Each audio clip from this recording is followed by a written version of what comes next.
talking with Superintendent Mark Thane. And Mark, we're here at Cold Spring School. This is one of the schools that's going to be, should the bond issue pass, it's planned to be replaced altogether. And so I understand that there are 4 different possibilities of where this might go.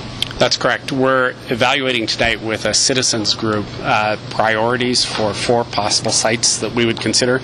One being the current Cold Springs location.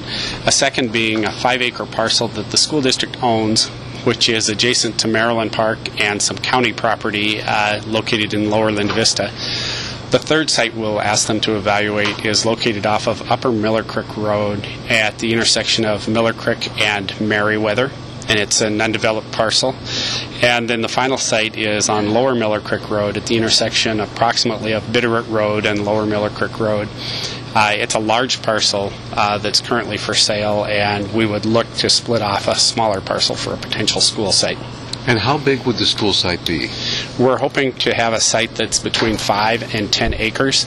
One of the things that we found with many of our urban school sites is we don't have capacity for off-street parking, a school facility, as well as playgrounds. And any new schools that we conceive of building, we would like to facilitate off-street parking in addition to the playfields in the school site. One of the things that I remember talking with Dr. Apostle about many times was the fact that the present schools are not built for safety, for security.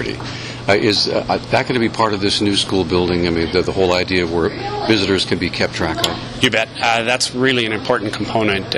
Most of our buildings are not ADA accessible, and in this day and age, we can't conceive of having a building that can't be accessed by all. Right. And also in the post-Sandy Hook Columbine days, it's really important to have a visual line of sight for community traffic that comes into the building, and many of our buildings don't have supervised entryways, and that creates a potential liability for us.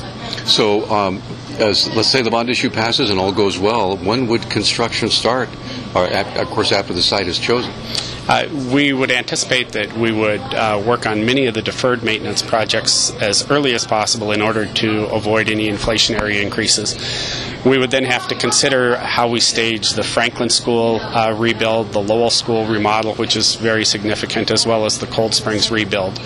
I would suspect that it's quite likely we would work to do the Lowell and Franklin projects immediately to allow us time for rezoning and site development of the Cold Springs property should we opt to move to a property that's not currently owned by the school district. Now, one more quick question, Mark. Is there one school facility that is more desperately in need of replacement than any other? In my heart, it would be the Lowell School facility. And again, Lowell will be an interesting project for us because it will be a remodel as opposed to raise and start over. But because it's an historic building. Yes, it's regarded that way in the community. Lowell's a split entry building, which creates some issues for us with ADA accessibility. From the front entrance, you go up a set of stairs, you have to turn left, go about 50 feet down a hallway before you get to an office. So the safety and security you referenced earlier is a concern. And then within the building itself, it's got a variety of different levels, and again presents real challenges for us ADA-wise.